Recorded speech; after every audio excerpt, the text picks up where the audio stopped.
I'm here with Sam Armstrong from the Henry Jackson Society. Hi Sam, in terms of the UK government, what are the practical steps that can be taken in terms of dealing with the CCP influence in the UK? Well, when we have crime that is racially motivated in this country, it is investigated by dedicated police units that deal with hate crimes. Increasingly, we are seeing that political hate crimes are also coming in. Now, these are badly set out in law. We have no special offences for them, unlike hate crimes, and they're not investigated thoroughly enough by the police here. So from the start, we need to get to a stage in which our police services and our laws reflect that dictatorial states are trying to impinge upon the democratic exercising of rights by people both of Chinese origin originally and UK nationals through threats of violence. They need to be investigated and dealt with. The second is we need to wake up and realise that foreign political influence operations are being conducted on our soil. Now, when we conduct those overseas, we recognise that that is an intelligence effort, that is an act of statecraft, and we invest enormously in doing so. The same is being conducted on us.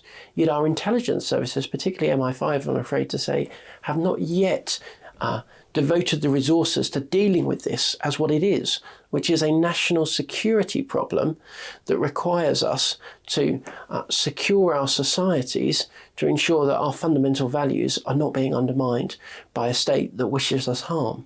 And it appears to be going quite deep into the UK society. We have like different things under different banners maybe that might not be so obvious. So how deep is it infiltrated? Well, the United Front Work Department, which leads the Chinese Communist Party's global influence operations, is an expert at badging itself under hundreds of different labels, all of them seemingly anodyne, all of them seemingly fulfilling another benevolent purpose. Underneath it all is this desire to advocate for the Chinese Communist Party and to restrict those who seek to speak out against it.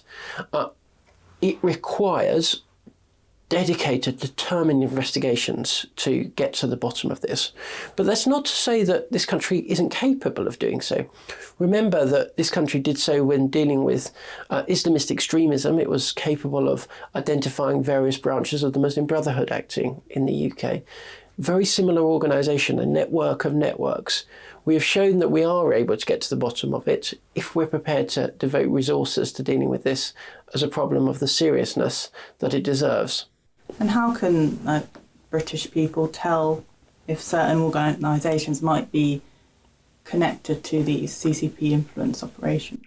Well, if a group is claiming to speak on behalf of Chinese students, then it's a responsibility of those in the UK to ask, well, on behalf of which students are you speaking? Do you support those students in the UK that wish to speak out and speak up for the rights of Hong Kong nationals to elect their own government? If a group chooses to obfuscate or say that they don't speak on those behalf, then you know on whose behalf it is truly speaking, which is that of the Chinese Communist Party. Chinese Communist Party officials won't lie about the fact of who they support and who they don't support. So to anyone who's questioning a group that claims to be speaking on behalf of Chinese nationals, Chinese students, members of the Chinese diaspora, ask it on behalf of which Chinese students, which Chinese nationals, which members of the Chinese diaspora are you really speaking? Russia's Supreme Court has ruled that the country's best-known human rights group, Memorial, must be liquidated. The group is alleged to have broken the law, requiring groups to register as foreign agents. NTD's Trevor Piper has more on this.